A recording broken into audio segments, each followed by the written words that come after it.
So today we start a new chapter, compensation benefits, or comp and ben, how we used to say. These are the leading questions which we're going to answer. What is equal reward? What is equality in that sense? You know, this is one of the most important challenges whenever we determine the compensation. But more importantly, we talk about what are the components. I mean, when you will look on your pay slip that you're gonna get, you will see that on a pay slip, Gehaltsabrechnung, there are different components. Where do these components come from? Why are they there? Yeah? And to what relate these different components? And how can companies determine how much you get related to these different components? So I guess this chapter is relevant to you in both terms. One, because you will be rewarded in the future, hopefully. So you will know what you get and why you get what you get. But of course it's also relevant because we are in the HRM course. Okay. Then I would like to add one question. Question about motivation. We compensate people in companies because we think we can motivate people. Right? I expect you to do something and you get something. So pay is seen also as a kind of motivator. And while this sounds very obvious, in reality it's more complicated. We can't really say that money always motivates. So we're going to have a look at psychology a little bit and ask ourselves, how is the relation between what people get, compensation, pay, and their motivation? Okay. If you look at this slide, you see on the on this axis here the performance, the contribution people make to the company. Right? People contribute to the success of a company, and on the other side they get something. I name it reward. When we talk about reward, it's not only money, right? It's everything. And the relation between performance, contribution, and the reward must be kind of balanced. Right? If this is balanced, if I feel as an employee that what I get somehow relates to what I do, then I'm fine with it. Right? If I'm person A, I feel that, well, I don't perform much, but I get a lot. It's not equal. And could make me feel bad. Yeah. On the other side, person A is in a better position than person B. Person B performs a lot, always goes the extra mile, exceed expectation all the time. But what this person gets is not in balance with the reward this person gets. So that's a very simple idea. That we say equality means, equity means that there is a relation between performance and reward. Okay? So here we differentiate between two different types of equity. Not equality. Equity. Sorry. One thing is distributive equity. That simply means how relates what I get to my contribution compared to others. Well, sometimes it does not really matter what I get in absolute terms, but what I get compared to my colleagues. Yeah, I mean, people are not dumb. They see the performance of their colleagues, and they might also know, depending on the culture a person lives in, I know what they get, and if I feel that my colleague gets more, even though this person does not perform as much as I do, I don't care about the absolute amount what I get. I just simply think that this is not fair, right? So this is distributive equity. The other term, and we will focus very much on this, procedural equity means behind every compensation system there is a rationale, there are formula, there is a system behind. So what you get is determined very systematically. And the question is whether the system as such is fair. once I know how much I get and why I get as much as I get, do I feel that the way the company determined what I get is really fair? That's about procedural equity. We're going to talk about this, right? Okay, so let's start. Think about a company, let's say 100 people, 100 employees. It's a small company, small mid-sized company, 100 people. And I have a salary budget of, let's say, 5 million. Okay? 5 million. So, a very simple compensation system would be simply to divide 5 million by 100. And then, if I got it right, every person would get 50,000 euro. That would be simple. And simple is good. Yeah? The more simple things are, the better they are. We all would agree that this would not work, right? It would be simple, but it would not be fair. And now the question is why? Why is it not fair? And the answer is on this slide. Would you say that the bigger the responsibility of a person, the more he or she should get? Would you say that a manager taking care for people, a manager who has some strategic responsibility should get more than somebody without leadership responsibility? Yes, of course. Yeah, check. Right. Would you agree that people who are in a strategic position, who are in a key function? Yeah, you remember maybe what a key function is. A key function is a function which is extremely important for the long-term success of a company. Let's think about the purchasers, Aldi at Aldi. Yeah? Think about the R&D department and all those companies which focus on innovation. Would you think that people in those strategically important functions should get more on average than those people who are not on a strategic position? Yes, of course. Check. Yeah.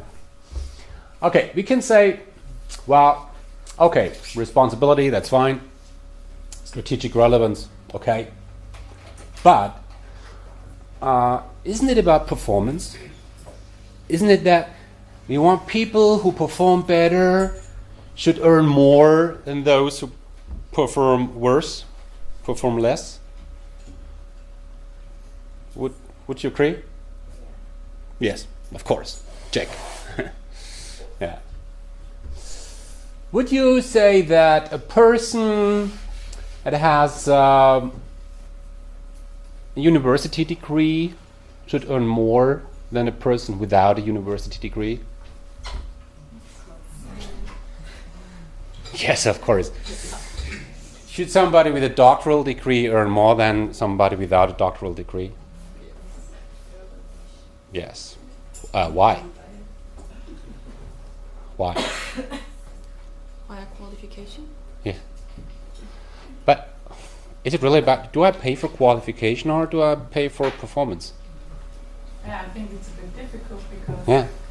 if someone is working for a company for a long time, he might get all the qualification he needs for a business, for a job. Okay. And why should that person then be paid less? It's difficult to say. So here it's not so easy. We have people who perform much, who have much experience in the company, but do not show the qualifications maybe others have. In many companies there are people without university degree, but they know everything and they are brilliant in what they do. Nevertheless, on average, you would say, yes, of course, qualification. That means you have at least the potential to perform well. Yeah, and here we must think about not only about performance. We must think about, I want to hire people. I want to hire people, and I need some qualification. So the bigger the qualification, the higher the qualification, the more I must pay. Yeah, that's simply market, right? So market. Next point.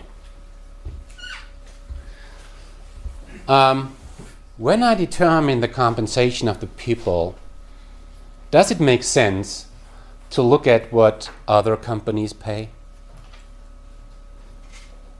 Yes, of course. Yeah. If I want to get the best, I must pay at least what the other companies pay. So, and when we look at the other companies, I mean, we talk about the market, right?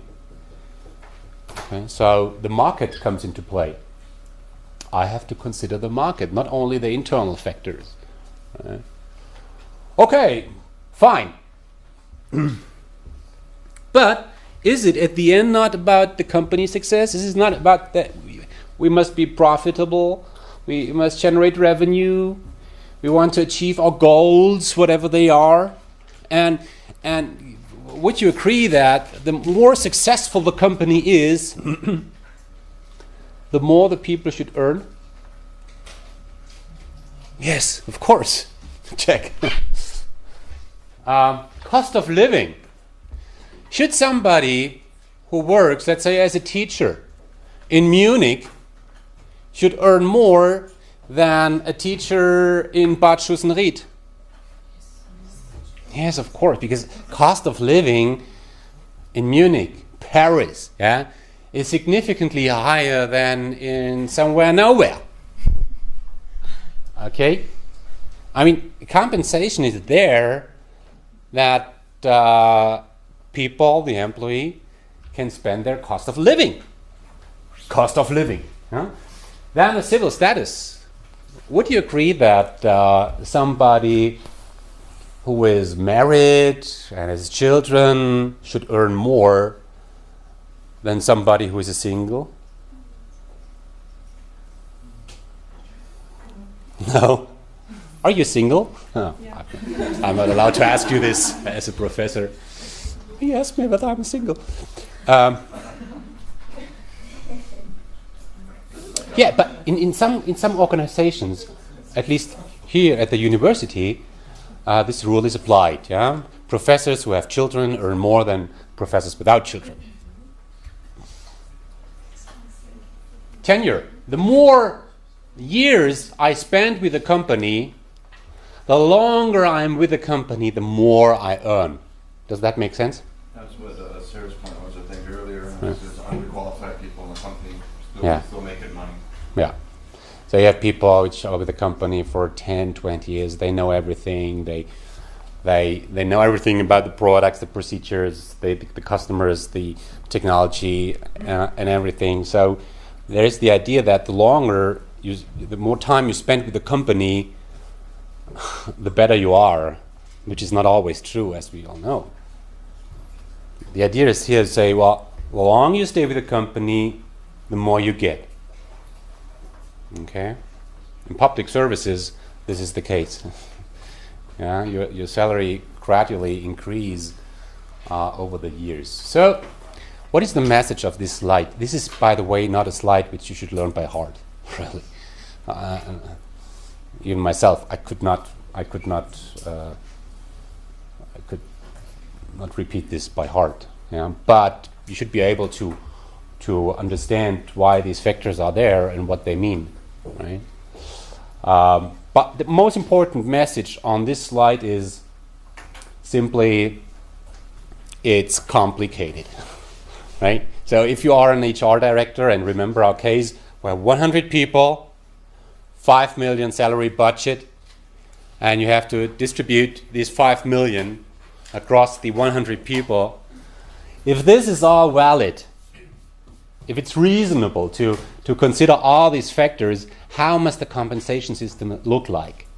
Okay, so that's the key message of this slide. That it's complicated. You must consider a lot of different factors, and the question now is, how can companies do this? Huh? Is there any idea? When I worked at Bosch, there was like every year the team leader filled out a form about the performance of all the employees, and you would get like grades of like he worked really well, he did everything in a really good quality, and then the higher score you have, the more money you get. So it's like performance management. Yeah, you're going to talk about performance management.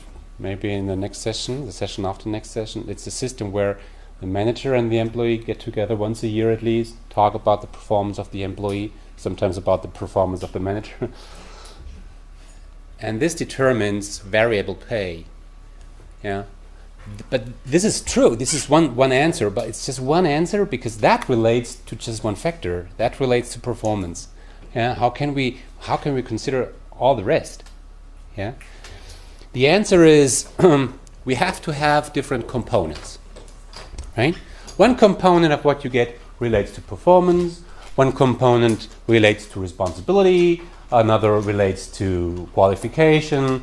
Some components relate to multiple factors which are taken into consideration. So the answer is we have to have multiple components. And this leads us to an idea which we name total reward. Total reward. This is an overview on this slide where you find different components. And we're going to talk about most of them. Right? So please remember this term total reward. That's a key term in HR. Total reward means it's a sum of all the things employees get in order to acknowledge their work, their being with a company, right?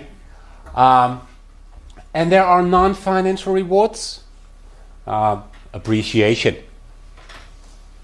privileges, a title. Something like this cannot be expressed in terms of euro, yeah, in financial terms. This is more psychological, right? So we're going to talk about the left side.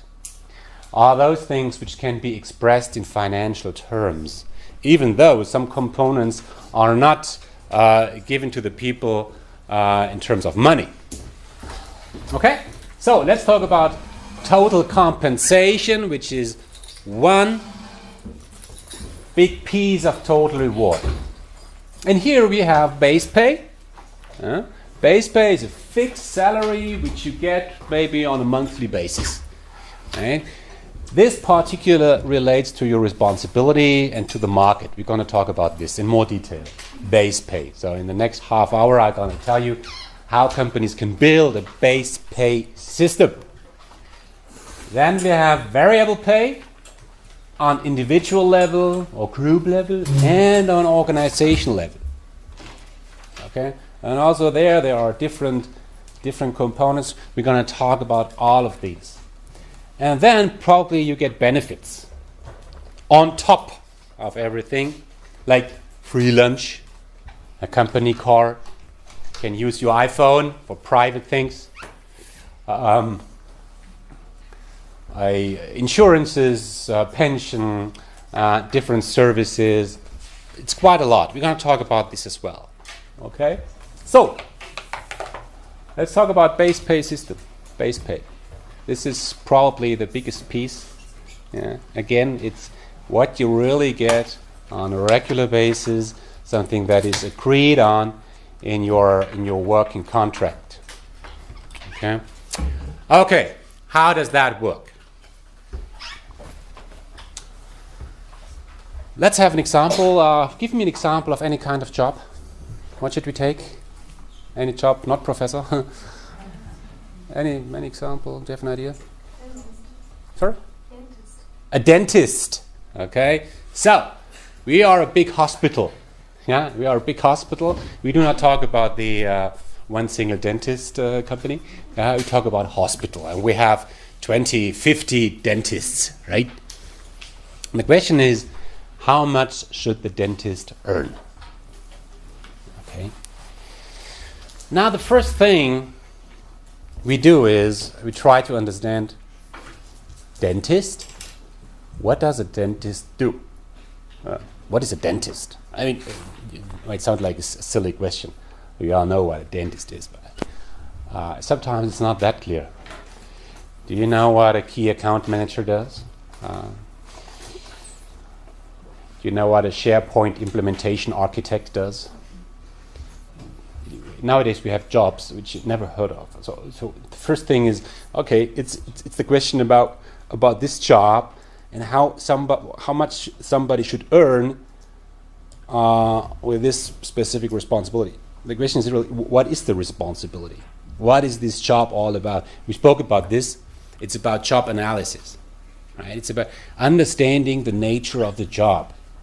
Okay, but this is of minor priority. The important thing is that we do two things, right? And we're going to talk about this. We do two things now.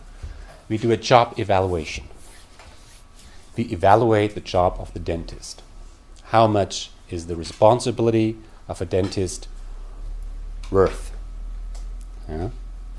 We all have the idea that the dentist has a higher responsibility than maybe the receptionist. But do we know how much more responsibility the dentist has compared to the receptionist? In terms of numbers. Yeah. Okay. So this is done in the job evaluation, and there are some techniques I'm going to show you. In parallel, we do a pay survey. The pay survey is about one single question. It's about the question, how much do dentists earn in the market? Okay. I do a survey asking different hospitals, you have dentists? Yeah, right. Perfect. So how much do they earn? I try to get an understanding about the compensation level related to specific jobs in the labor market. Okay. So these are the two things we do. Once we have the results of these two different steps, this is going to lead us to a pay structure. We're going to talk about this. Let's start on the left side, job evaluation. When we talk about job evaluation, I want you to understand at least one famous, commonly used system.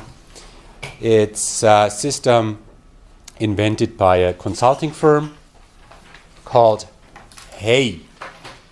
Yeah. HEY. It's the name of the company. And what we have are so-called compensable factors. What are compensable factors?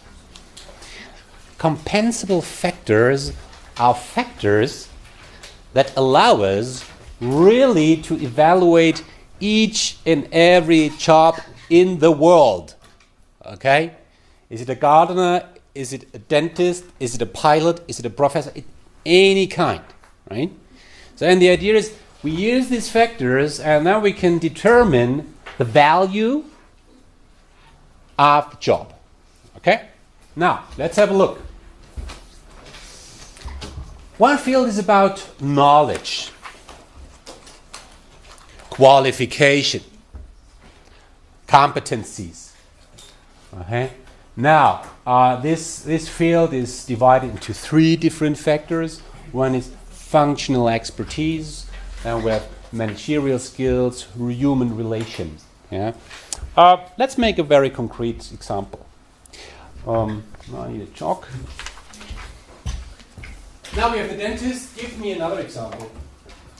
With what kind of job should we compare the job of the dentist? Huh? Policeman. A policeman.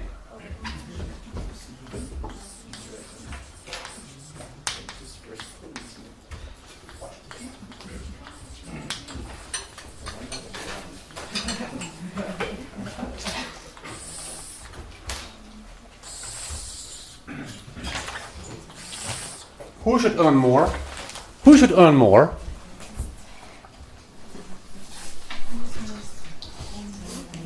The dentist.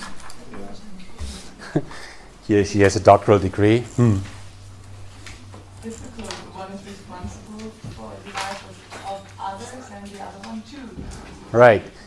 The one is responsible for the lives of the others, and the other one is responsible for the teeth.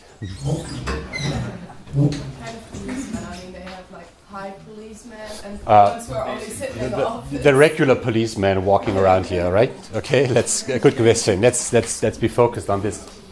Okay. We need to determine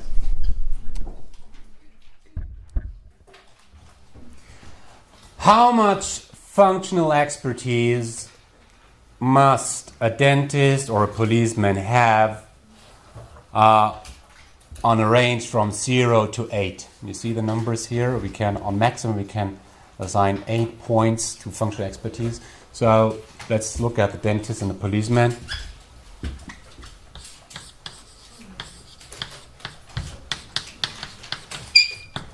Dentist?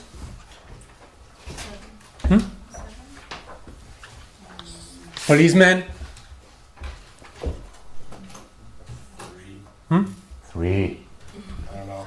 Must know something about the law and Depends, because like in America, you can go straight to the academy, or you can get a college degree and become an officer right away. But the officers are not walking around. the officers do not walk around. Well, my uncle was a sheriff, and he got it right out of college, became a sheriff, but my cousin, he went through the police academy, he's still a beat cop. Okay. Yeah, okay. We talk about this walk around policeman, yeah? Okay. It's 3 probably. Managerial skills.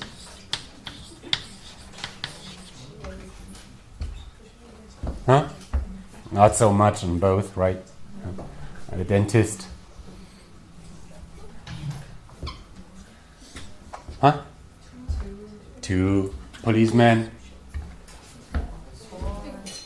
4? I mean, managerial skill means lead people. Yeah.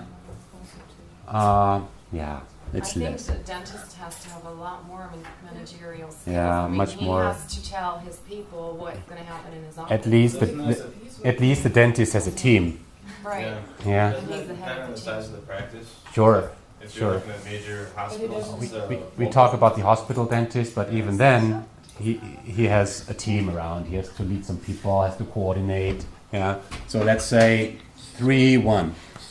Okay. Human relation.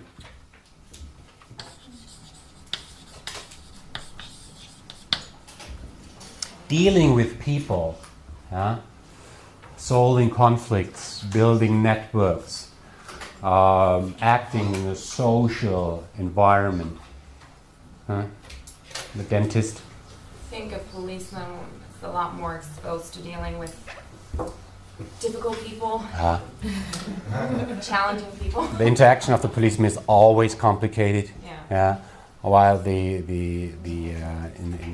dentist, Did you pass out?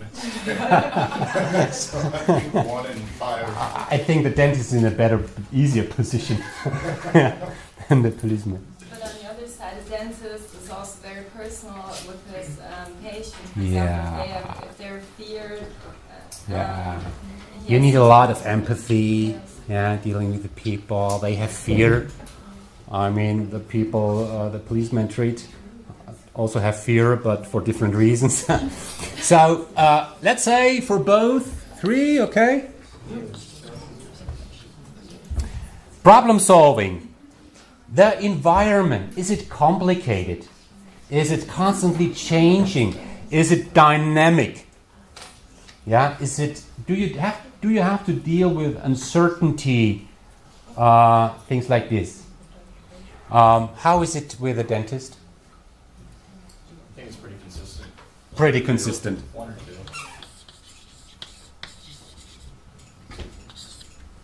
With a policeman? I'm just here in Berlin, that's what you're here. In Berlin, right? Let's say more or less. More. 3, 5. 5? I'd say 5. I mean, think about people who really have a complicated scientists or some engineers. Yeah. Would we agree on 4 or so? 5? 5? Challenge. This is about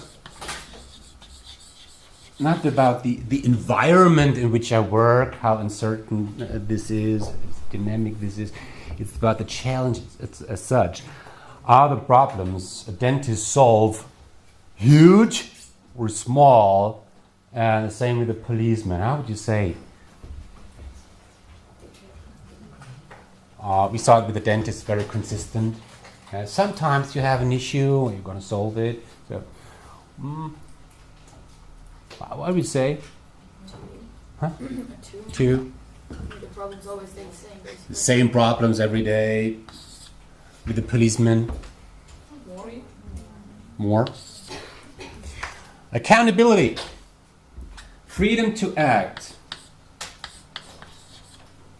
This is about, do I determine the way I work? Yeah? Do I have the freedom to decide upon how I do my work? Or is there somebody telling me how I should do my work? So the more freedom I have, the more points we should address.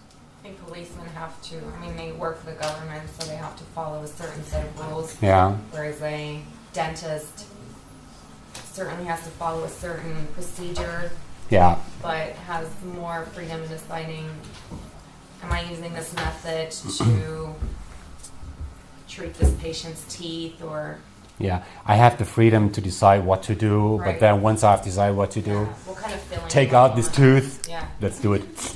1, 2, 3. As Yeah. long as the patient agrees. Maybe we have a naive idea of what the dentist does, but yes. But dentist has kind of freedom. Yeah. Let's say 5. The policeman must follow some rules. One Maybe 2. two. or two. Impact on end results. How relevant is the dentist for the success of the entire hospital? 4. 4? Is it the highest? I mean 4. That's an executive. Yeah.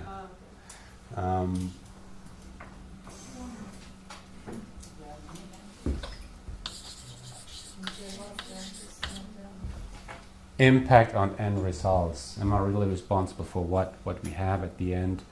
Yeah.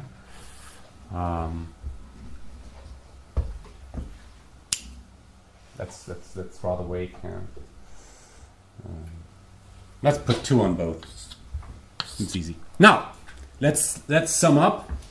7, 10, 15, 22. There's one missing, but we leave that out. 4, 15, 12, 15, 19. Okay. Dentist 24, policeman 19. That's a good example, I think, because sometimes we overestimate the dentist, or they overestimate themselves. Yeah. At the end, we see that, well, they work in a very standardized setting, much consistency, same procedures for different settings. While the policeman, sometimes we underestimate the responsibility of the policeman and the environment they work in. At least, this is what we can tell from our analysis. Yeah? I mean, this analysis was there to show you how the usage of those compensable factors work. Right? Here I have a different example. This is taken. This is applied for a consulting firm. Okay. In a consulting firm, and probably some of you will work in a consulting firm. You find assistants, you find junior consultants, the graduates, yeah, senior consultants, those who spend more than, let's say, 3-5 years in that business. Project leads, they already have certain responsibility for people, but also for projects. Managers, yeah. Managers are responsible for, or then principals are responsible for revenue. They can hire people, lead bigger teams. Yeah. And here the same idea. We have different compensable factors. Here knowledge, leadership, budget, responsibility for results, cognitive challenges, mobility, strategic impact. And then you see here the different factors are weighted, 2, 3, 1.5. And then we rate the different jobs based on a scale from 0 to 10. And then we simply multiply the weight with the rating, and then we get the actual value. Okay? And then at the end, we sum up the values, and then we got the job value. And on the bottom line, you see the job value for these different jobs, 22, 31, 57, 74. Okay. This is job evaluation. So, what you take home is companies use systems to evaluate the job, and the result are numbers, figures, concrete figures that tell us how much responsibility is related to the different jobs. While before the job analysis, before the job evaluation, we just have a kind of gut feeling, maybe a naive understanding about the worth of the different jobs. Now, with the job evaluation, we have very concrete numbers. And this is not textbook. Yeah? This is also written in some textbook. This is practice. Okay? Now, what's the problem now? The problem now is that now we have the job value. But I mean, the question now is, what does that mean in terms of euro, right? Here. You probably think that, okay, the relation of the salary between the dentist and the policeman should be like 24 to 19. Would we think that way? Now, the real question is, how can we translate the job value into base pay? Yeah. So now that was job evaluation. That was job evaluation. We now know the value of the different jobs. And as I said, in parallel, we do what we call a pay survey. What is a pay survey? What you typically use is you look at so-called benchmark jobs. What is a benchmark job? That's an important term here. A benchmark job is a job which you will find in many companies. Right? A job which you will find in many companies: purchase manager, receptionist, managing director. Of course, the same job, even though there's the same job title, responsibility might differ in different companies. Nevertheless, we have the HR director in different companies, we have the head of IT in different companies, we have a purchase expert in different companies. What we simply do in pay surveys, and you can buy these reports, they are very expensive, or you can conduct such a survey with the support of a consulting firm. What you would simply do with a pay survey is you try to understand what other companies pay to employees having specific jobs. Okay? So with the dentist example, we would buy a report, which is probably there, to understand how much is the base pay of a dentist in other hospitals. Okay? So what we get then is something like this. We look at the different jobs which we have in our company. Yeah? And here on the job value axis, we have the job value of the different jobs which we have in our company. Right? We have the receptionist, we have the purchase manager, we have the top executive, different jobs. And what we simply do is we compare the job value of these different jobs with the average salaries in the market. Okay? And what you get then is you will find that the average salary of the receptionist is rather low, while the average salary of those with a high job value also have a higher average salary in the market. Okay? So you will get something like this. Okay? There is a relation between job value and average salaries in the market.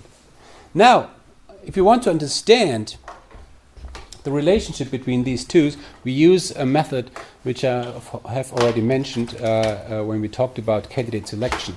When we talked about objectivity, reliability, and validity, we talk about regression analysis. Regression analysis, which leads to the correlation as well. Okay? Regression analysis is a statistical method to understand the relation between different variables. Okay, and here we want to understand the relation between job value and market pay. So at the end, I don't want to talk about the regression analysis here. It's a course about human resource management, not about stats. But what you get at the end is this line, the regression line. And this line is the one that, to the best possible degree, represents this, the distribution of these different dots in this picture. Okay? So the line is not there, the line is not there, the line is not there, there's the line. Yeah? That line is the one that best represents the relation between these different dots on this picture. Okay? Let's just put it that way. Okay? The important thing is here that this market line now shows a direct relation between job value and market pay. Yeah? So that's the simple idea to say, okay, before we did this pay survey, we just had the job value, but job value does not tell us anything about the salary. Now with this, we have defined a clear relation between the job value and what is paid in the market. We have a formula now. We have a formula where we simply can calculate how much does it mean to have a job value of 17 in terms of euro. Okay? That's the outcome of this. Now, a simple decision of a company is say, okay, do we want to pay above market? Do we want to pay below market? Or do we pay market level?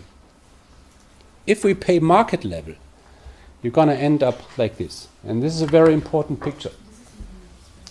This is what we call a base pay structure. You will find something like this in most companies. Right? So, again, we have here the job grades. These are based on the job values. For instance, we could say, okay, job value from 10 to 20, that's job grade 1. From 20 to 30, that's job grade 2, and so on. Okay? And now we can determine the salary band, yeah, related to the different job grades. So, if you are an employee knowing that you are in job grade 4 because of your responsibility and so on, you know that you can earn from here to here. Probably you are somewhere between here and here. If you want to earn more, you must get promoted to the next level. You must gain more responsibility. Then there is a chance to earn so much, right? That's what we call a base pay structure. Okay? Quite simple. And again, here you find the market line. Sorry, it's in German. Must change this. Now let's talk about this. I have included two people here, A and B. What is wrong with person A? What is wrong with person A? Does not earn enough, right? This person is on job grade 5, but earns less than what's determined in the pay structure. So what to do with this person? Salary increase. Okay, that's easy. How about person B?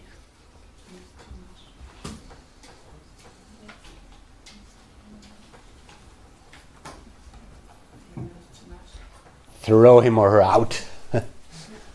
Lay off. No, it's what to do with person B? What's wrong with it?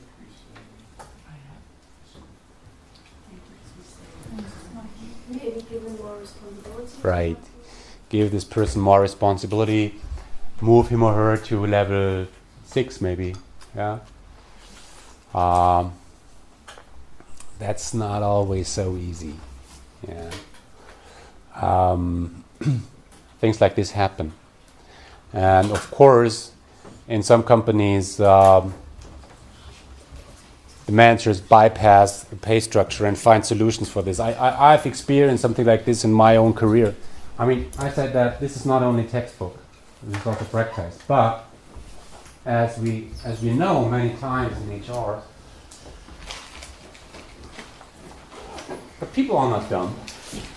They understand the structure.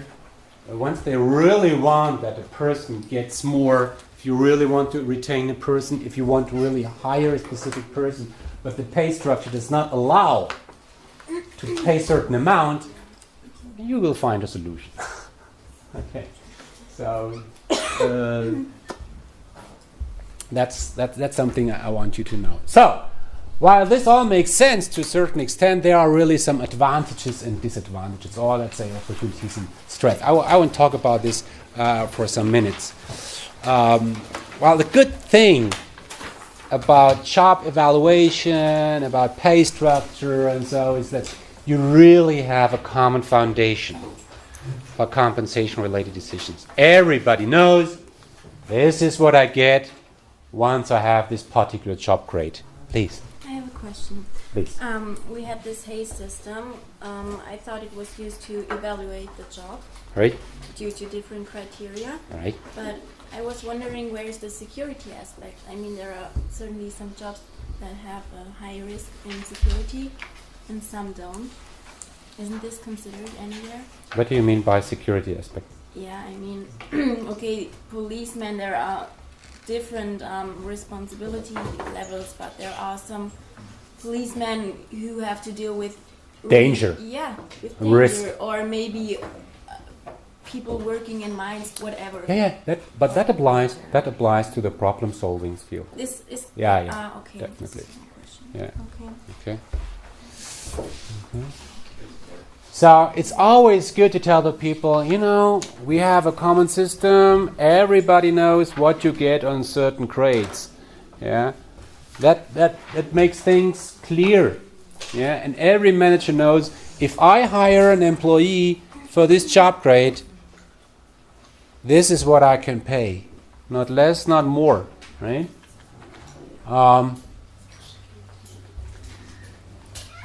It makes sense to say, well, the compensation should depend on the level of responsibility.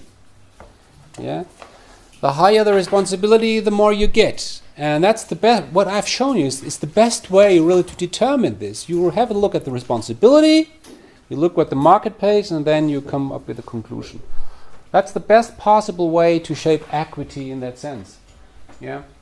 As I said, you have transparency. Everybody in the company knows this is what I get. That's clear. So compensation is not something secret that does not relate to nepotism or something vague. There is a clear structure, clarity. Sometimes it also makes sense to simply talk and think, discuss about the worth of different jobs in a company. I mean, this is something that really can add value. Yeah, simply to think about the value of different jobs, to deal with the different jobs, to get a better understanding about the different jobs. But this is of minor priority here. The most important points are the three above. But there are some threats, really. I mean, that everything I've shown you in the previous minutes sounds simple, and although this exercise looks simple, but we have experienced while we did this exercise that it's not always that clear. Yeah, if you talk with the employee representatives, the managers, with HR, with the managing directors, with the people in the company, when you talk about the worth, the value of different jobs, then that can be a very hot discussion. That's political sometimes. Yeah? You have to find a common ground. You have to find a consensus. And that's not always that easy. I mean, we can talk easy about this. A dentist, policeman. But, we talk about people. They have families. Yeah? They depend on the money they get. And we in the room say, oh, 1 or 2. Yeah. I mean, it's not always that clear. And somebody has to do this exercise. So it's sometimes a lot of bureaucracy. Yeah. It's very hard to really find the right level of acceptance with all stakeholders, all those people who have an interest in this. And whenever we talk about money, things get complicated, right? And also, above all, if you want to do something like this, job evaluation, you have to have an understanding about what kind of jobs do we have. And I think about a company like Bosch. What kind of jobs do we have at Bosch? Blah. Millions. Yeah, it's a nightmare to understand the different types of jobs. Even with this university, what kind of jobs do we have? Professors and the others. No, it's not that easy. Even with the professors, hey, we have professors and we have the dean. Yeah, we have deans of studies. We have professors which are responsible more like this, or for this, or that. It's not so easy. Yeah. Okay. So this is the most important point. Is the last one, may reduce innovation, employee engagement. We talked about this point when we talked about the job analysis. This is not my job phenomenon. You know. And if I tell somebody in a company, you are paid like this because you are job grade 3, because you are just an assistant. And the person might say, okay, I get what I get just because I'm an assistant. You know, I do much more. Well, yeah, it's okay, but you are an assistant? This is what you get? That can reduce motivation. I think about my school, my gymnasium. Yeah. Yeah, there was an assistant, Sekretärin. She was the boss in that school. She managed everything. While the president of the school, he was really a warm body. He was simply not there. Yeah, chaotic. Yeah, he had no idea, no structure, nothing. This assistant, she really managed this school. Yeah. If you tell too loud to this person, hey, assistant, Mrs. Assistant, you're job grade 2, this is what you get. You tell this too loud. This person might say, well, you know what? If I really would do only what assistants do, if I would only do what I'm paid for, you could forget about this school. You know, in some companies it's important that people do the extra mile, that people really are engaged, much more than what is described in the job description. Yeah, if you don't have these people, you might get lost. Okay? Forget about this point here. Okay. So, I'm sometimes asked how much you earn, at least in Germany, when you are a business graduate. And here is an example of a study. It's 6 years ago, but still valid, I would say. What I want to show with this, it's not only that it's relevant to you. I want to show you this because I want to demonstrate some important points here. The first thing is we have a difference with regards to the industry. Yeah. So if you are in the hospitality industry or education, you earn less than if you work in professional service industry as a consultant, or if you work in a financial institute. Yeah, so I mean that's simply market. It's simply the market, and we can't tell it simply on responsibility. This is how salary levels occurred in the last decades. You know, we have not only in Germany but also in other countries, we have Frauenjobs. Jobs that primarily are done by women, and they earn less. Nurses, hairstylists, yeah, these are women jobs. Why are these women jobs? Because they always were women jobs because of history. I mean, that's ridiculous to say a job is especially for women and the others not. But if you look at how many women do we have in certain jobs, yeah, there is clear tendency that women prefer different jobs than men. Yeah? But this is not the point. The point is that from history, yeah, there was always this mindset saying, well, if you are a nurse, you are a woman. Yeah, of course. And if you are a woman, you are married with a man, and the man earns the real money. So the women only work so that they don't get bored. They don't must work. They just work for fun. Yeah, they must not take care for the family.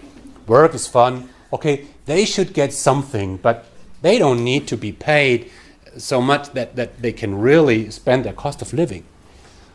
I mean, that's ridiculous what I say, but there was always this kind of mindset in the last decades, yeah? And that's why nurses, florists, hairstylists don't earn as much. It makes absolutely no sense when we look at the responsibility. When we would add the nurse here, yeah, we would find that the nurse has much responsibility. Yeah, but the market did not develop that way, and this is also shown here. In some industries, you have primarily women. In some others, you have primarily men. Yeah, and can anybody explain why these things are as they are? No, it's just because of history. It's the market. Okay. What we also find is that the salary increase over year. If you would make a pay survey after you have graduated, when you are in the first job, after finished your study, you'll find that you earn pretty much the same. Right? If we meet again 10 years after, we will find that there's a huge variety. Some of you will earn not significantly more than after being graduated. And some of you, I won't say that you are incredibly rich, but some of you will really earn a lot. Yeah, so over the years, the spread will be huge. Okay, this is what we see on this slide. Okay, now I want to highlight one point which is also important in this compensation context. Here you find the median. The median. Okay, what is the median? Median. It's not the average, right? No. You learned that it's something different. What's the median? It's sort of the middle value. If you have a set of numbers, it's the number that's exactly in the middle or between the two numbers. Right. That are The number in the middle. Now, here, let's say the median here, hospitality industry is 30,000 euro. What does that mean?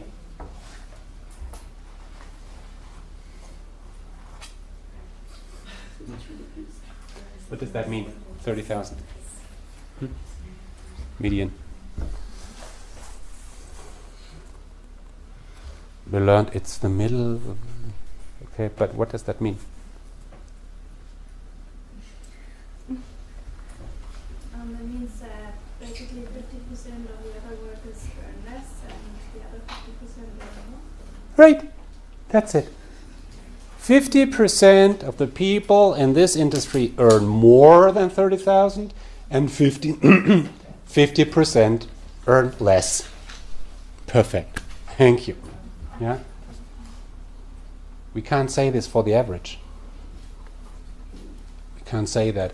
If the average of, let's say, an exam is 2.0, the average, we could not say that 50% are better and 50% are worse. We can't say this with the average. But if the median is 2.0, we can say 50% are better and 50% are less. Now, why is this important when we talk about compensation? And in all compensation reports, and also in these types of studies about compensation, you always will find the median. Why?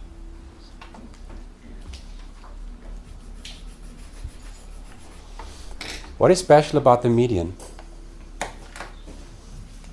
Simple question. We make a salary survey 1 year after you're being graduated, okay? With you, this group. Okay? now we have the median, we have the average. Right? Let's say the average is 40,000. Okay? The average is 40,000. Now we add one person to the group, let's say, or one of you is totally lucky and earns 1 million in a year. Yeah, totally rich. Yeah, you get the job of your life suddenly. For it. One of you is incredibly rich.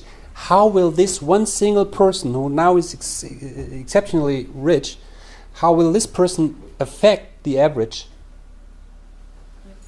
Huh? It will increase the average. It will increase the average. Yeah, and then the average tells us, wow, you earn a lot, but it's not that you really earn a lot, it's just because of this one single person, yeah, who really raises the average. What has happened to the median? Let's say the median is 40,000. You add this one single person, which is exceptionally rich. How will this affect the median? Less. So, this is important. Whenever we look at compensation, you will find that there are some people who show extreme values, extreme salaries, and you want that these extreme values do not affect either the average or the median. So we use the median. We use the median, and I really want you to understand what is the median. It's important stat. Why we use the median in this particular context. Okay? That's base pay. Yeah, that's so exciting. Yeah. And let's talk about variable pay. So you get your base pay. This is what you get on a monthly basis. Done. On top, on the base pay, you get some additional salary, additional pay. This is what we call the variable pay. Variable pay, as we said, depends on your performance or depends on the company's success. We will talk about the first thing, about the performance. And there are some very simple ideas here. Yeah, you will easily understand this, but just want to show it. One thing is the one-time bonus. That's a very simple idea. In some companies, or many companies, managers have a kind of budget. Let's say I have a team of 10 people and I have a budget of 10,000 euro. And I can use this budget to reward people on an individual basis. I just can say, well, Bernd, you did so extremely well now. You saved our butts. You really worked overnight. You did so extremely well. Here are 2,000 euros. And this person does not wait until the end of the year or will get it somehow with a pension or so. That's it. You did extremely well. Here is your bonus. Yeah, that's a very powerful tool, by the way. Yeah, because the reward is really timely. It's timely close to the performance of the person. Yeah, it's one time, really one time. It's not that it will affect base pay. It's very flexible. Okay, so this is one thing. Some other things are piece rate systems, Akkord. Is there anybody in the room who worked on a piece rate system, Akkordarbeit? Did anybody of you worked in a piece rate system somewhere, I don't know, in summer or so? Huh? Never? Not anybody? Yeah. So you're lucky, yeah. But you know what that is, yeah? Akkord. You will never work in such a system. It means you do the same thing, really the exact same thing, in a very consistent way, again and again and again, every day, multiple times. You have two pieces. You have to put them together. Yeah. Take it from one box, the other box, and put it in the next box. And you do this 10,000 times a day. Wow. Okay. you have the piece rate systems in very structured, consistent work settings. Where you, yeah, okay. And the idea is that here, when we look at the daily performance, once you have achieved a certain level, once you have achieved 1,000 pieces a day, and you achieve even more for every piece you work more than what is expected, you get an additional pay. Yeah? So up to there, you get what you get, independent from your performance. But if you really work, if you exceed a certain level, for every piece you do in addition, you get some pay. Yeah. So that's on top. That's variable pay. Yeah. Very simple idea. The one-time bonus is variable pay as well. Yeah. One-time bonus is variable. What you also know, this idea is the provision. You use it primarily with salespeople, yeah. So you get your fixed pay, but on top, the variable pay depends proportionally on the pieces you sold. Right? You get 1% or 10% of the revenue which you've generated. So it's really proportional. It starts right from the first piece which you have sold. It's also very simple. You know this. What will be relevant to you in your career is what we call a target bonus system. Okay? Because, I mean, you are all knowledge workers. You're going to be knowledge workers. What means knowledge worker? You will work with your brain. You will think and you will communicate, as I said. You will think and communicate. And you will work in rather complicated settings. Yeah, you will solve problems. You will work on projects. You will not work on consistent procedures, hopefully. Okay? So, if we define performance-based pay in your setting with people who work as knowledge workers, it's more complicated. And what most companies do is that at the beginning of the year, there's agreement between a supervisor and the employee saying, okay, what are your objectives? Okay, my objective number one is that I will manage the relaunch of our website. And I will achieve 2,000 hits a day. Objective number one. Okay, I will work with this fair. We're going to have this fair. We go to the CeBIT, and I will be responsible for the booth. These are my 2 projects. And then there are 3 other minor projects for this year. But that's it. Okay, it's defined. Yeah. And then there's an agreement between you and your supervisor saying, okay, if you achieve all this, if you 100% achieve this, you will get 100% of the target bonus, let's say 10,000 euro. So after a year, you talk about the performance. Say, you remember 1 year ago you said you will be responsible for the relaunch, the website, 2,000 hits a day. Where are we? Hey, great. I did this in 3 months. We have 5,000 hits a day. Yeah, but the fair did not work so well. Okay, so let's say for the first objective you have definitely overachieved. Let's say 130%.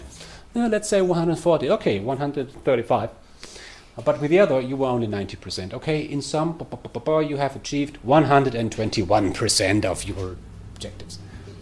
121, that means you get 121 of the target bonus. That's the idea. Sounds simple, rather complicated, but that's how it is done. It also involves some kind of negotiation, right? So what we also find in some companies that the employees are offered different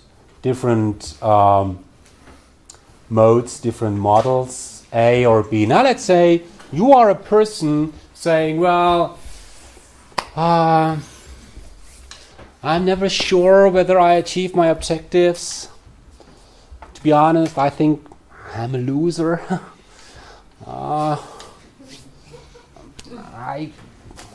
I don't think that I'm gonna make it. I need the money. I need the money. Just bought a house. I really need the money. I don't. Which model will I take? A. Right?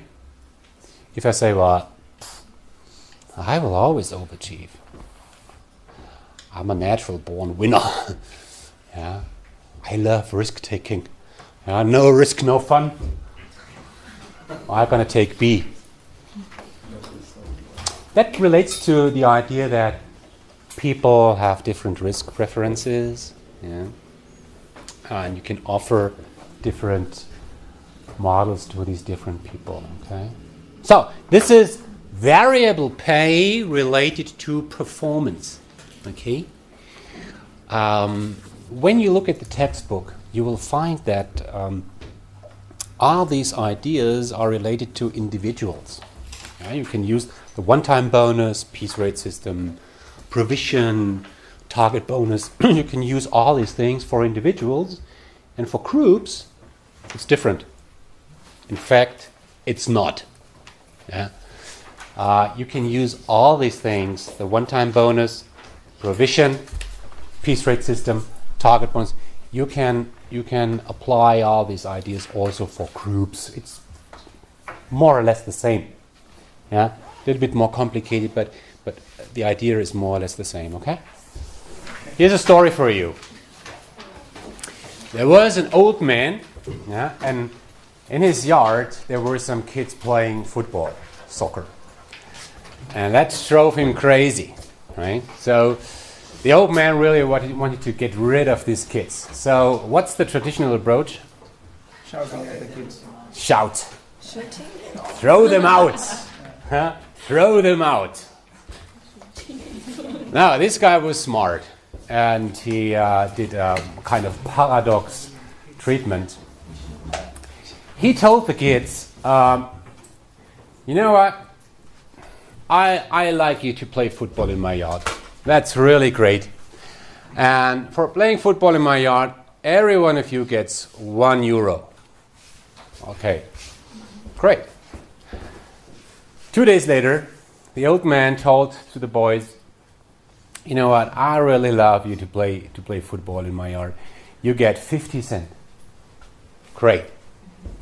2 days later, he told the kids, you know what, thank you for playing football in my yard. Every one of you gets 10 cents to play football in my yard. And the boys responded, 10 cents only? No, we refuse. For 10 cents only, we don't play football in your yard. Right? So he got rid of these kids by paying them. Is that reasonable? Somehow, huh? Feels reasonable. There were studies, yeah, lots of studies. A very simple one was, children love to draw pictures, right? As you did when you were a child. You love to draw pictures. You give children sweets, cookies, for drawing pictures. Once you stop giving them this kind of reward, they stop drawing pictures. Okay? So, what is this story all about? It's about whether we really can motivate people by paying. Yeah, so, in the last course, in the last session, I told you, there are some methods in HR, pay for performance. We say we pay people for demonstrating a certain level of performance. And that's a very traditional understanding. The more you pay, the more you get. Right? But that's only half true. Can we really motivate people through pay? It's not that you only understand these concepts of human resource management, especially with regards to compensation benefits. I want you to understand how and whether pay can really increase performance. Yeah. Here is another example. The candle problem. As you can see on this slide here, I refer to a presentation which you can download there on TED. It's not an academic source, but I really recommend you to have a look at this. It's from Daniel Pink, and he explained this kind of experiment. That's a very crucial experiment in this particular context. So this is the candle problem. Look at the picture number 1, the left picture on the left side. It's a puzzle, and the puzzle is, please try to fix the candle on the wall, and it must burn for a couple of minutes. Yeah. Okay, what do people do? They take these nails, yeah, in this box there are nails. They take these nails and try to fix the candle at the wall somehow. Does not work. Does not work at all. Okay. There's only one solution for this problem. It's you must you must understand that this box where the nails are in, you can use this. This box is not only there to have the nails somewhere, but you can use this box. So the solution is shown in picture number 2. Take the box, you fix the box at the wall, put the candle on it, burn it, it works. Right? So now the experiment is that way. We have 2 groups, right? We can imagine now the group on the right side and the group on the left side. And I tell the different groups 2 different things. To the one group I say, well, just try to solve this problem as fast as possible. Okay? To the other group I tell, try to solve this problem as fast as possible. And if you are among the best, if you are really fast, yeah, you get 10 euro each. Okay? So you get rewarded for being fast. You don't get anything. Okay? Group number 1, group number 2. Who is faster? Sorry? I guess those will be rewarded. The one who gets rewarded. Yeah. Of course. Yeah. If you get money for doing something, you are more engaged, right? You perform better. You are highly motivated. I get some money, so I hurry. Yeah, of course. You are faster than this group. Surprise? It's exactly the opposite. This group is slower than this group. This group is faster. The group which does not get any reward is faster than the group that gets a reward. Okay? Huh? How could that be? And this is an experiment that works always. Yeah? We have hundreds of articles out there, hundreds of studies, which always show the same result. If we reward people for a problem like this, they are slower than the one who don't get any reward. Why? Maybe the ones with the reward are so nervous. Those with the reward, they are nervous. Yeah, maybe. Yeah, they got under pressure. Yeah, that's correct. Yeah, that goes in the right direction. Those with the reward, what do they think about? They think about the reward. And when they ask them, why do you do this? I do it for money. Yeah? They only think about the reward, while the other people, they just want to solve the problem. Okay? Okay? Now, look at picture number 3. Yeah? Same scenario. You see the box, you see the can, you see the nail, and so it matches. Now it's quite easy, or? Yeah? If the nails are not in the box, it's easy. You immediately realize that you can use this box to fix the candle at the wall. Right? Now, same scenario.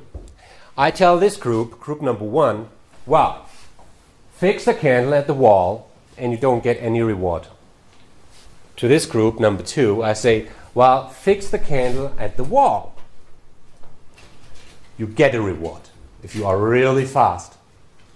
Who is faster?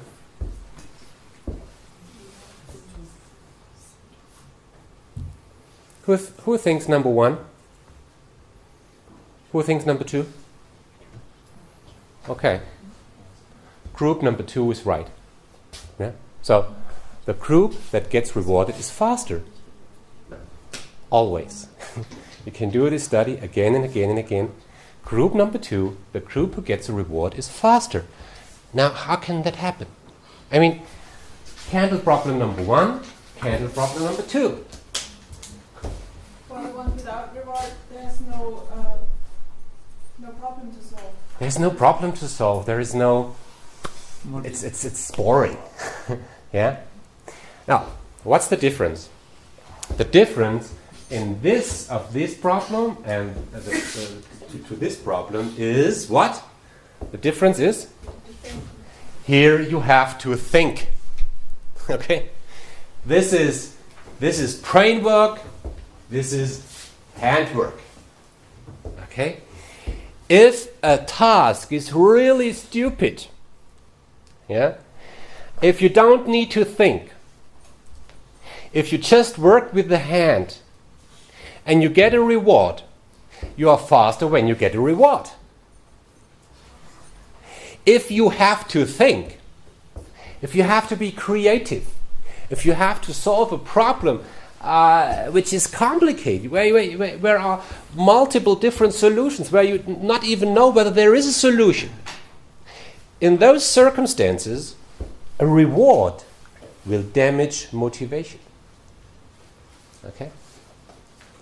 Okay, so rewards only work, that's the conclusion of these experiments at least. Yeah? Rewards only work if you don't need to think. Now, question to you.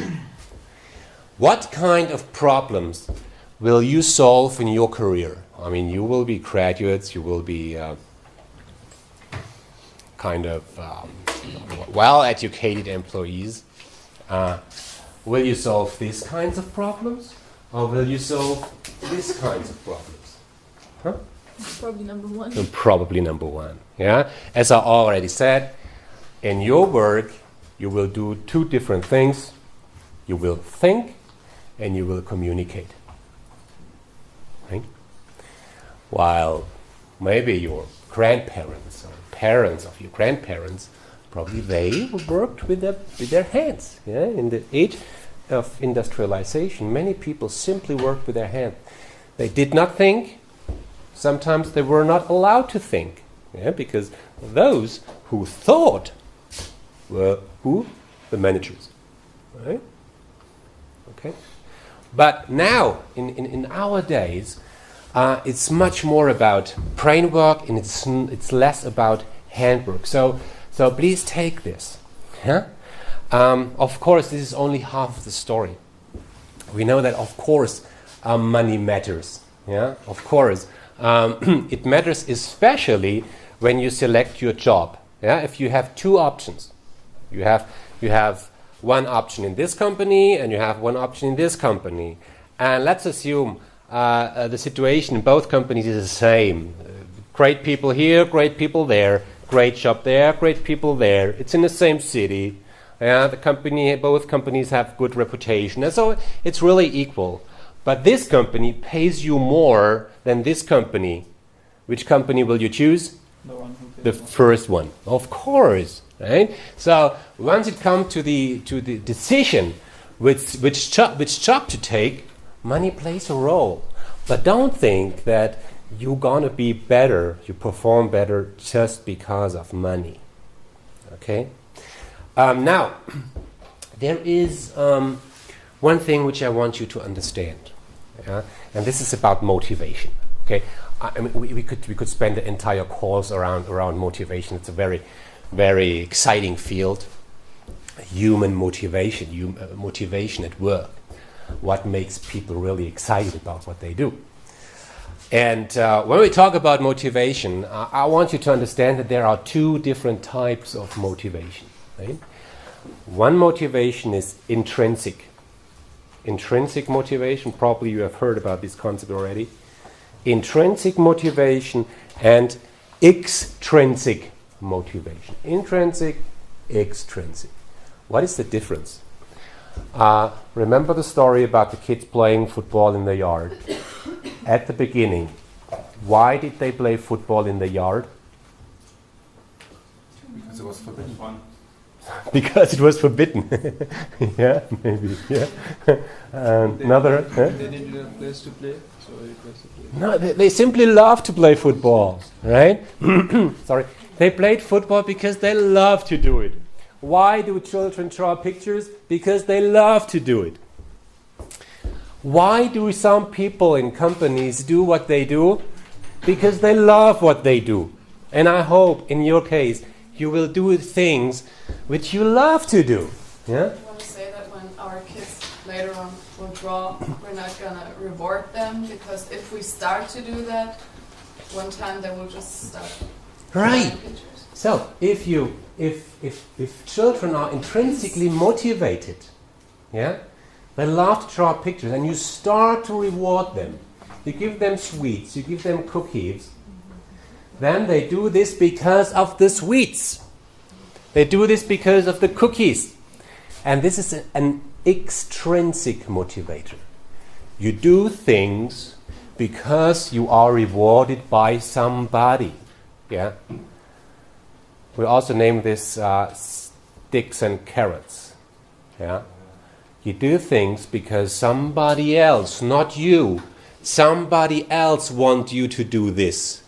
And you do this because you get a reward. And if you would not get this reward, you would not do this. It's that you would not do this naturally. Yeah? If you do things naturally, by your own, because you love it, then you are intrinsically motivated. And we do a lot of things intrinsically motivated. I mean, just think about what you have done yesterday. Think about 5 things which you have done yesterday. You can make a list. Then you ask yourself, okay, the first thing I done, did I do it because I was intrinsically motivated or intrinsically? Yeah? There are some things which you do intrinsically motivated because you simply love to do it, you like to do it. Yeah? And there are things which you simply do because you get a reward, you get a grade, you get a credit. Right? You know business talks? Of course, you know business talks. I was responsible for business talks. Yeah, you know, it's a students' initiative. Yeah, which invites speakers to our campus, organizing events, and so there are around 20, 30 students involved in business talks. Yeah, at our university. And when I took over responsibility for business talks, every student got credit. Everybody, all the 30. And to me, I found this ridiculous because, I mean, how many students really work on business talks? I mean, really work? 5, 10, really. Those few students that take really responsibility, these are not so many. So we decided to say, you don't get credits, only these 5 people, the managers, the team leads, they get credits, the others don't. So many students stopped being engaged in business talks. They simply stopped. Yeah. Well, my idea was, if students are involved in this students' initiative, they should do it because they love to do it, because they are intrinsically motivated. I don't want to have students being engaged in business talks just because of the fucking credits. Yeah. Okay. So students stopped being engaged in business talks, and it took us 2 years that students come back and just do it because they love to do it, because they love to work in the group, meet others, doing something, right? So we must be very careful with paying for performance. Okay, so this is around motivation. I really want you to have opinion on this. I once asked in an exam, does pay motivate? And I really want you to have an opinion on this. Okay? So, Is it okay if we have our own opinion and in some points disagree? so there is a question, is it okay to have your own opinion? I don't think it's just black or white. I want you to have your own opinion. Yeah? You must not share my opinion, you must not share scientific opinion, you must have your own opinion, but in your own opinion, it should be kind of elaborated. Okay? Okay.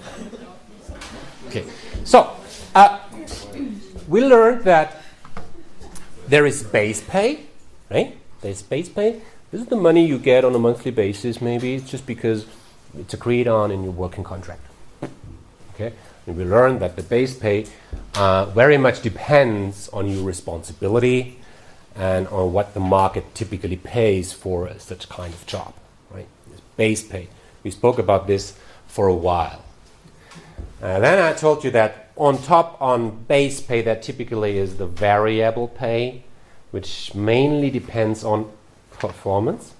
Yeah, piece rate systems, target bonus, one-time bonus, all this kind of stuff, right? And this pay for performance can be done on an individual basis, of course. This is what we mainly find, but also on group level. Right?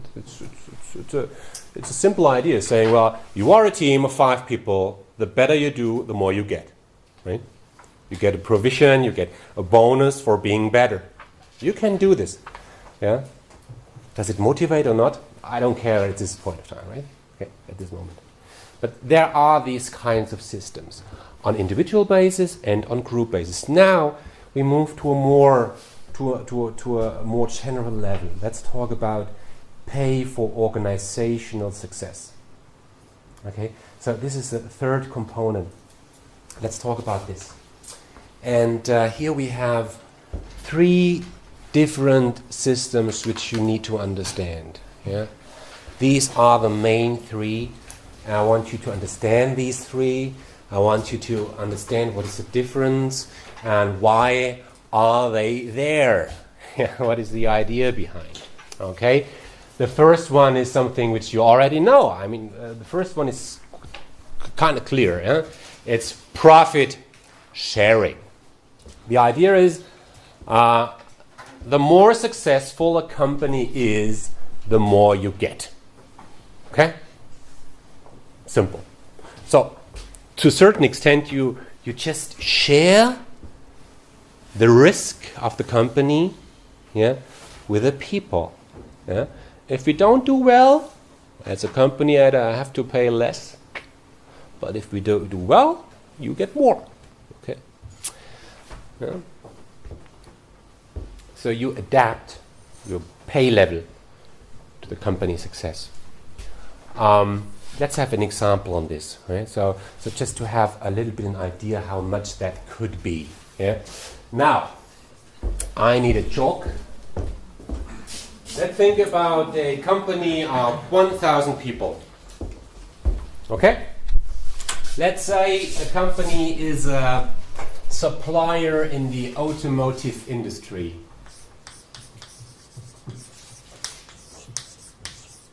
Employees, 1,000. Supplier in the automotive industry. What's the revenue of this company? Again, this typical business question. Yeah, you should be prepared for questions like this. What would you guess? 1 billion. 1 billion. If you take Continental or something. Yeah. Okay. 1 billion. More. No, the profit. Revenue. Revenue. Okay. 15 billion. 15 billion.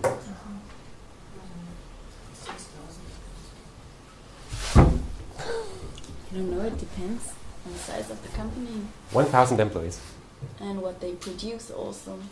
A supplier in the car manufacturing Yeah, I mean, industry. there are many They goods build some that come components inside. for cars. Yeah, then maybe we'll stick to 15 billion. I would suggest it's a little bit less, but is it annual or monthly? Annual. Yeah, then it's probably more. Okay. How many employees does? 1,000 employees. No. For comparison, how many employees does BMW or something? How many employees is BMW?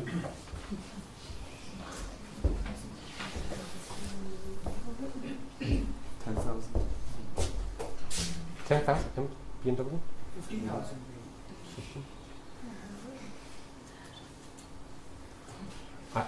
With BMW, I'm not sure. So Just give me another. I'd say 120,000. Okay. Revenue.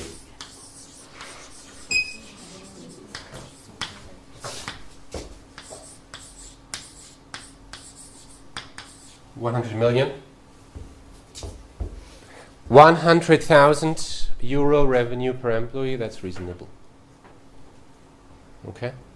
Just to give you a little bit. If you have 100 people, if you are 100 people in this industry, 10 million. That's reasonable. Right. Okay. Now, what is profit?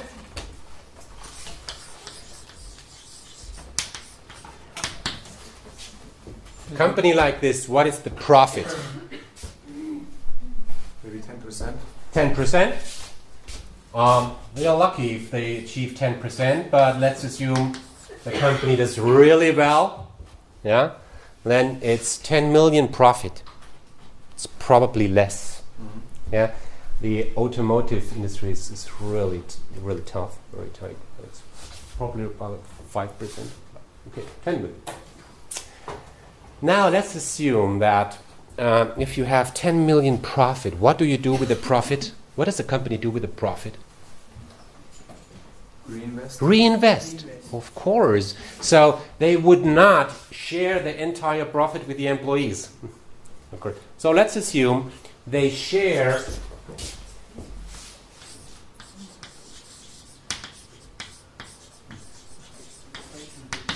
$1 million. That would be 10%. 10% of the profit shared among the employees. Yeah. Now let's assume we share it equally, right? So how much does every employee get? Profit per employee, 1,000 euros.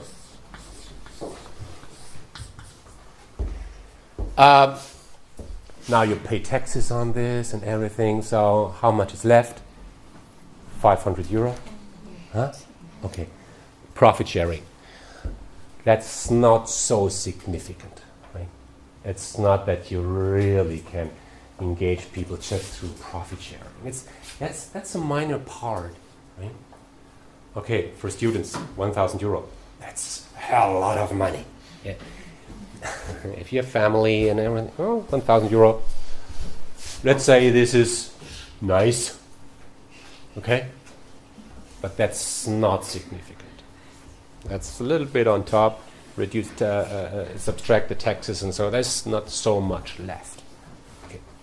Profit sharing. Okay? A second concept is employee stock ownership.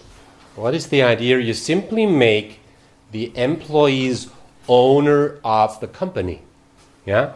You allow the people to buy stocks of their own company at a cheaper price than on the stock market. Okay? So it could be, a typical example is that for a certain percentage of your fixed salary, let's say 10% of your salary, you can buy stocks 10% cheaper than on the stock market.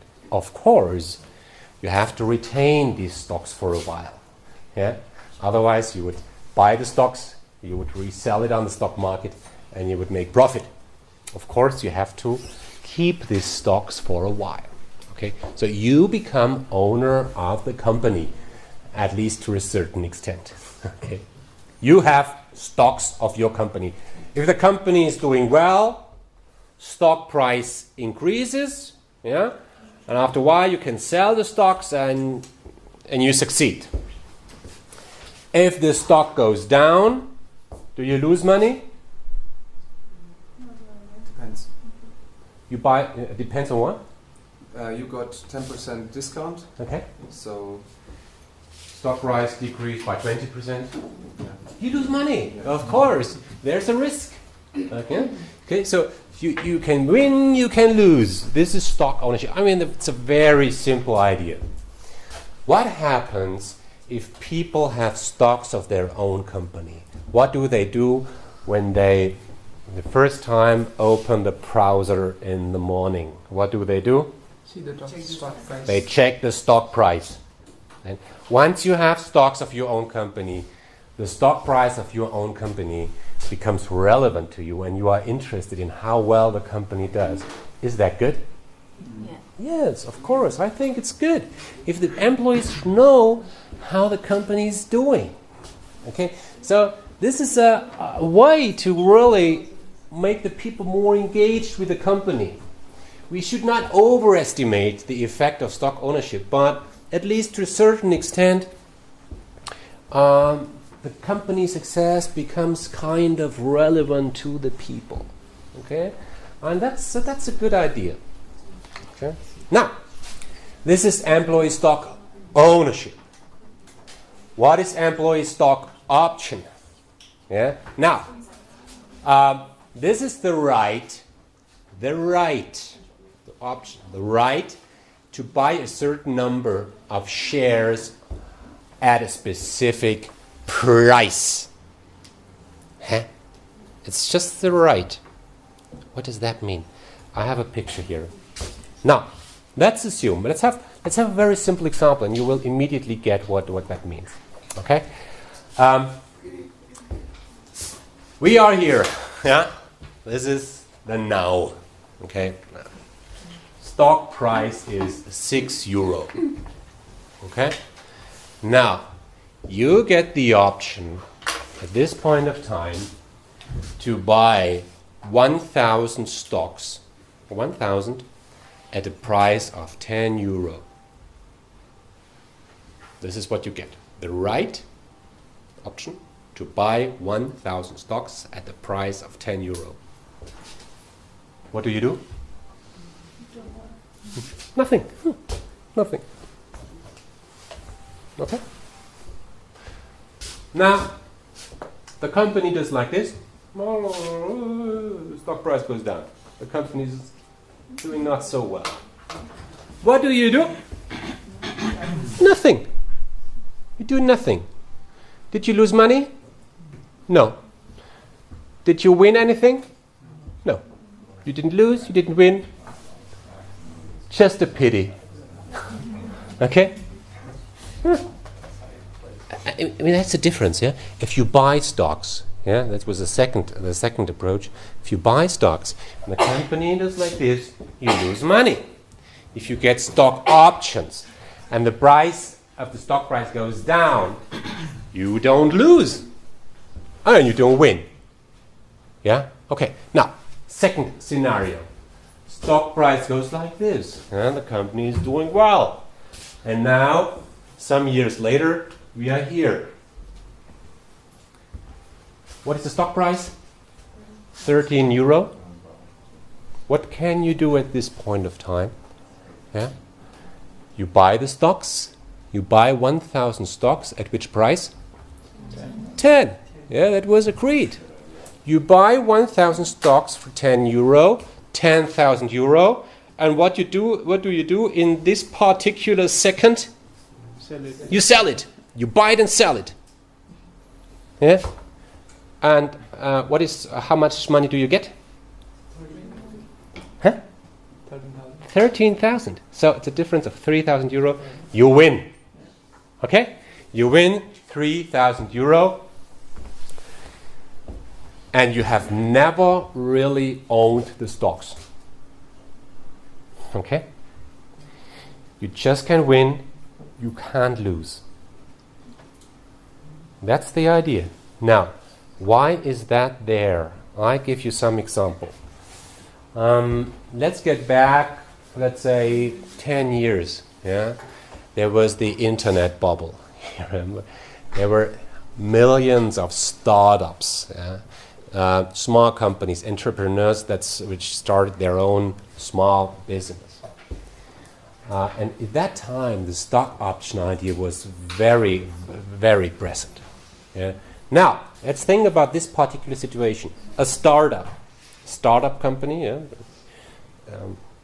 newly founded company. You have 5 people there starting their business. if you start your own business, you have to have the most brilliant people you can get. Really highly engaged, highly motivated people. People who don't work for money. Okay? If you want to have really brilliant people, those people would earn a lot of money if they would be employed with IBM or Siemens or Bosch. A startup is never able to pay the same level of salary to their people as the big corporations do. They simply can't, because in the first few years of a company, you maybe don't make any revenue. You don't make revenue and you don't achieve any profit. So you can't pay a lot. So the idea is, you tell to a top candidate, you tell to Bernd, I want you. I know you earn 100,000 euro at Siemens. I want you to become part of my company. I can't pay you a lot. But what you can get is you get options. Okay? If the company is doing well in the future, if you really believe in this, yeah, you can become rich. But only if the company is doing well. Okay? I want you to believe in this company. If you don't believe in this company, you won't join anyhow. Okay? So I can really have the opportunity as an entrepreneur to pay less to the employee, but to share the risk, which I have as an entrepreneur. I share the risk with the employee, saying, okay, I can't offer you a high level of base salary. It's simply not possible. But you get options. And if we do well, you can earn a lot of money. A hell lot of money, maybe. Okay? If we don't do well, okay, it's a pity. That's the idea of stock options. You only get those people who really believe in the company. They get the chance to earn a lot of money, maybe to become rich, yeah? But only if the company is doing well. Right? So that's the idea of stock option. When I go back, sometimes I see that students mix up these two ideas. There's a really difference between employee stock ownership, you own the stocks, compared to employee stock option. That's a totally different story. So please don't mix these two things up. They're different ideas, different approaches. Okay? Okay. So, now let's move to next part. Benefits. Yeah? One is compensation. It's very much about money. And benefits. Yeah? Once you are employed, you get benefits. And this slide is not there to be learned by heart. Really, I can't reproduce this by heart. This slide is there, and you see what is there, right? So it's just some examples on this. So companies pay insurances, maybe life insurances, health insurances. You might get a company car. You can visit the corporate fitness center. You might get a free lunch. Yeah, you get coffee for free. You get water for free.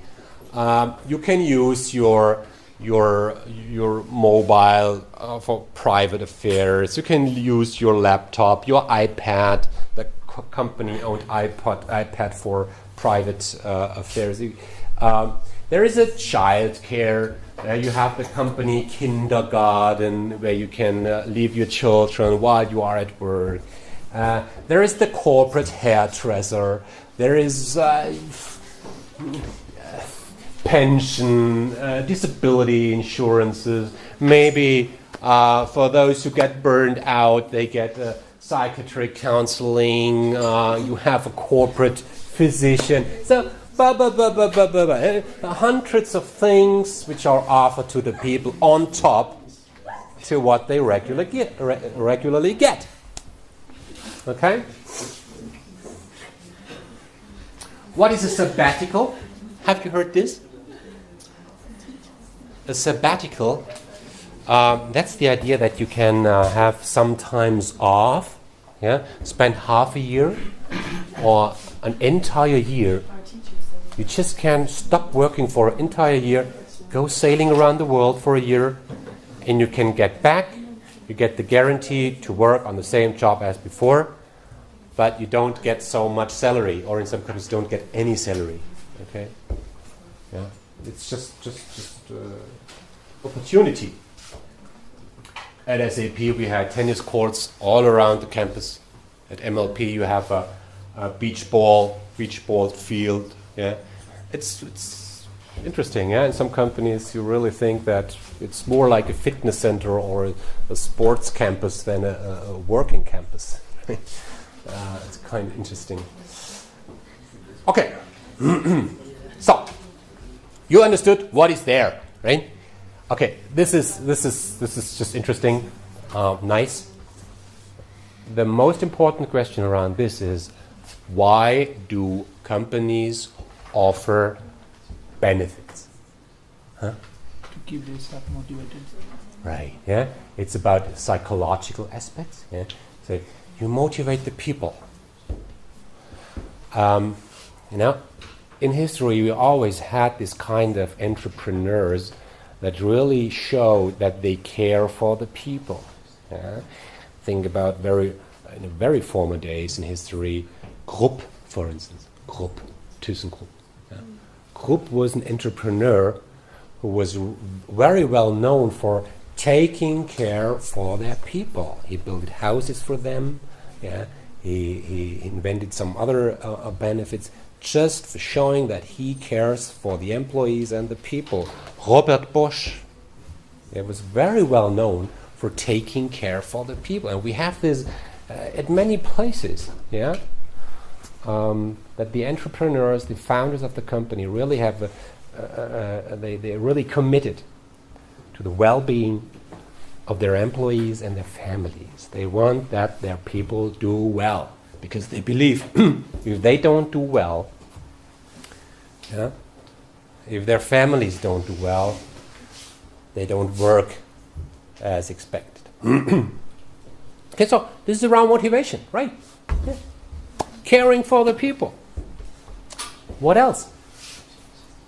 To retain the workforce.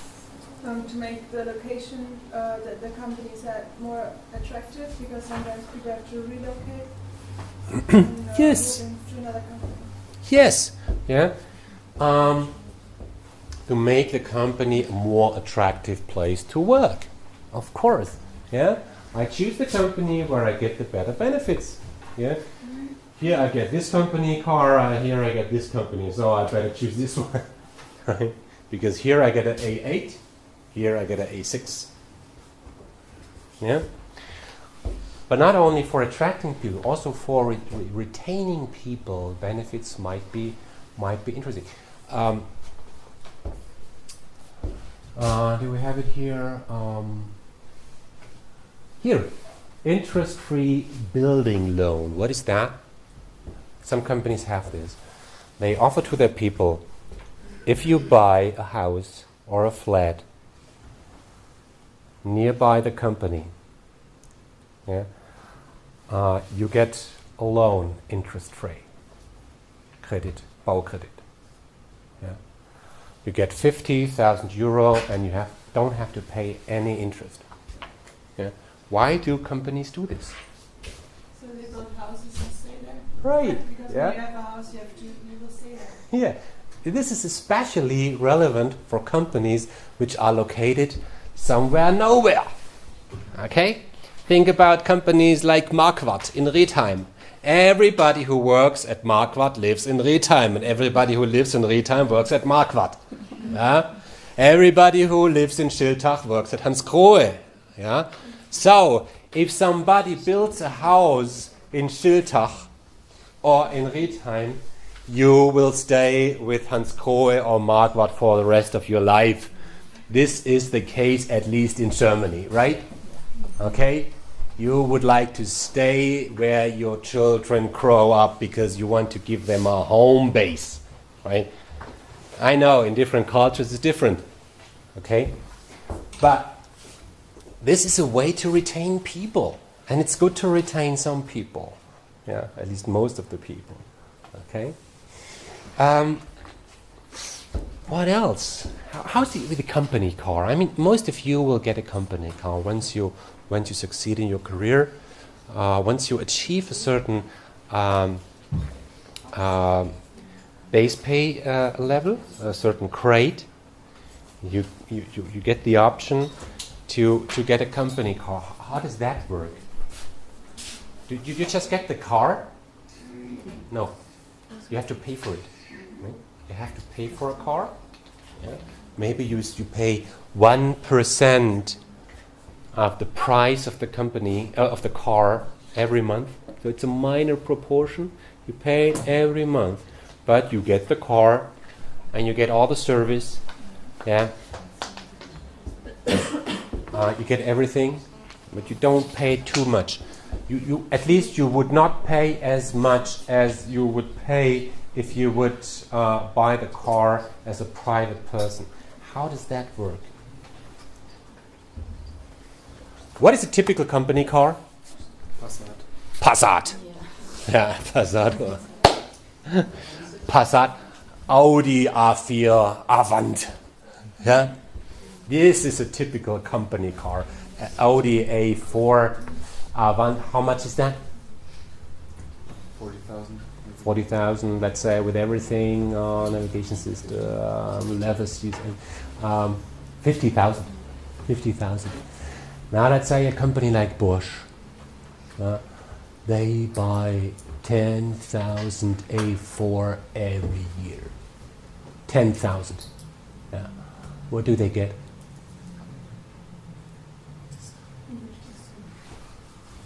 Come on. Discount. Of course. They negotiate with Audi saying, hey, Mr. Audi, we buy 10,000 A4 every year. So what's the discount? How much is the discount? I don't know, but what would we guess? 10%. 10% maybe 15%? 20%? I don't know. But let's say 20%. Okay, the company buys the car. Yeah? And now you as an employee, you pay the car, but you pay really less than if you would buy the car as a private person. At least the company can reduce taxes through buying these cars. So there are a lot of effects the company has when buying a car. And if you share these effects with the employees get the chance to have a car at a much cheaper price than if they would buy the car as a private person. Okay? That's a very easy, simple idea. Now, if I get the chance as an employee to have a car and I pay much less than as a private person, maybe I'm willing to accept a lower base pay. I would accept a lower base pay. 100 less in a month, I don't care. I'll get a company car, that's fine. Okay, so once I accept a lower base pay just because of my company car, me as a company, I save a lot of money. I save money by offering company cars to the people, right? Because what do I pay for the discount? Nothing. I just get it. I just have to negotiate it. But I don't have to spend anything. Maybe a lunch. That's not a lot. Okay, I have administrative costs, but I don't have to spend anything to really save money. But can the people keep their company car when they leave the company? When an employee leaves the company, they typically can keep the company car. They can buy it. Yeah, you get an offer of the company saying, you leave the company, okay, we calculate the value of the car, so you can buy it, but you don't have to buy it. Okay? But usually that's not a smart thing to do, because the value of the car in a company that works in technology or whatever, they don't list the car in its market price, but in a much, much lower price, because it loses value in the company much more, and then you can sell it for a few thousands more. Yeah. that's quite a good thing if you have like an Audi A5 or whatever, or A6. Yeah. What Okay. I want you to see is that, Okay, companies offer benefits because they are committed to the people. They want to take care for their people. But companies also can save money through giving benefits. Let's have two other examples. Yeah? We spoke about the company car. We spoke about the interest-free building loan. What about free lunch? You offer people a free lunch in the company-owned canteen. What is the effect? What if there is no free lunch? The people have to pay for it, right? Let's say €8 a day. And they have to pay it privately. I have to pay for my money. And I have to pay €8 for the lunch. How much does the company pay for the lunch? Huh? Maybe the same price. Yeah? If they don't want to make any profit with the lunch, yeah. Let's say they pay also €8 per lunch. But if a company pays €8 per lunch, what can they do? Reduce taxes. Right? Okay. This is part of my costs, right? While me as a company, if I pay for lunch, I can reduce taxes, while a private person can't reduce taxes by paying for lunch. Okay? So there's a benefit for the company. So now, both company and the employees are better off when the company is paying for lunch. Yeah? They can really save money, then they let the employees participate from this benefit. Okay? So this is, and you probably know better how that works, because your business, I'm just a dumb psychologist. I don't know about this mechanism. Yeah? Okay? Another example is shown here, deferred compensation. I want you to understand this term, deferred compensation. Okay? Now, we got the situation where employees, let's say employees get part of the profit, the shared profit. And as in our example, let's say the people get 1 million in total. Yeah, if you have 1,000 people, it's €1,000 per employee. Okay, and now we have two opportunities. One opportunity is to pay this shared profit in cash. And to say, okay, Bernd, here are €1,000. The company did well. Here is €1,000. Good luck. Have fun. If I get €1,000 as an employee, I have to pay taxes. Okay? And the company has to pay some amount for social security reasons. Okay? So, in total, there is 1 million which I pay to the employees. I have to add 200,000 social security for legal reasons.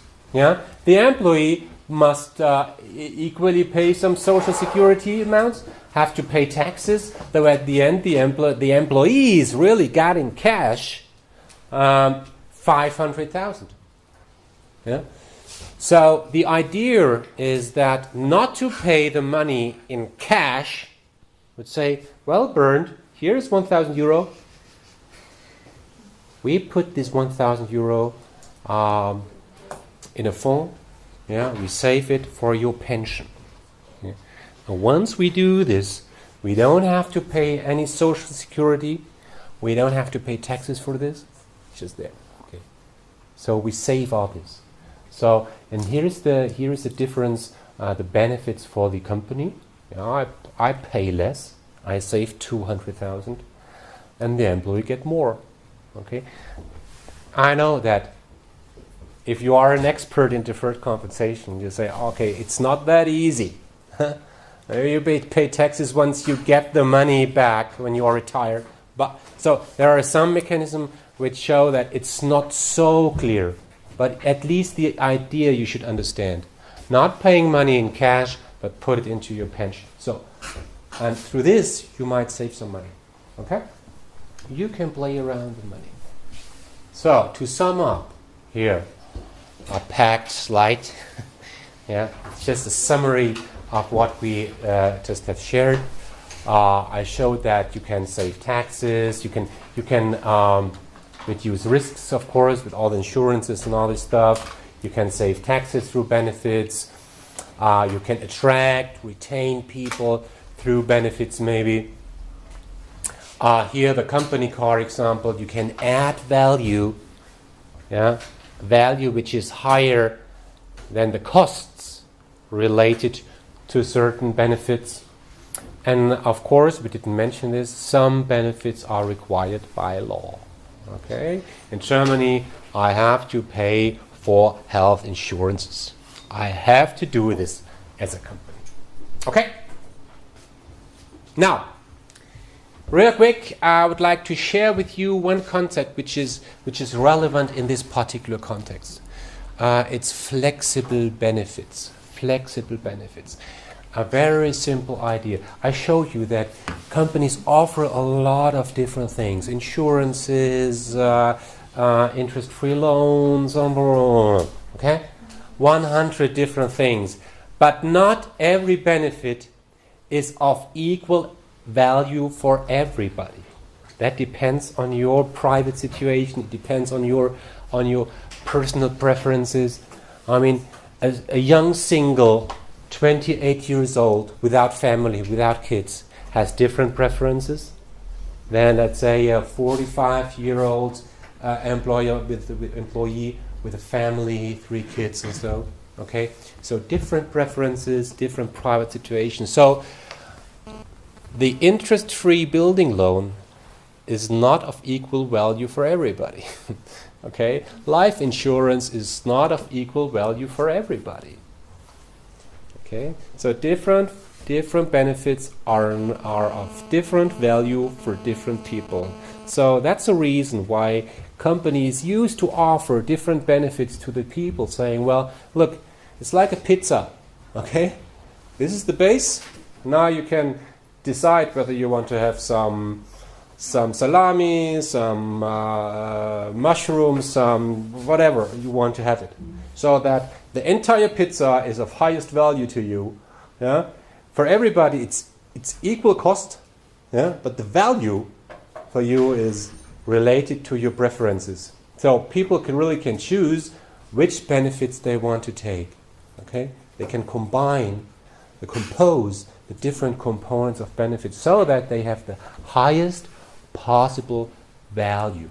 Okay, so this is what we name flexible benefits, or in short, FlexBen. It's an interesting concept, showing that, okay, depending on your preferences, you can compose your different components of benefits so that you really can achieve the highest possible value. Okay, I just wanted to add this because this is a very important concept related to benefits. Okay, so I think with this you have quite a good understanding about the different concepts which we have in compensation benefits. Okay. Okay. By the way, if you want to read more around compensation and benefits, yeah, if you want to understand again, if you want to read again about what is a stock option, what is stock ownership, you can find a lot in most of the available HR textbooks. Yeah, this is really textbook stuff. Okay.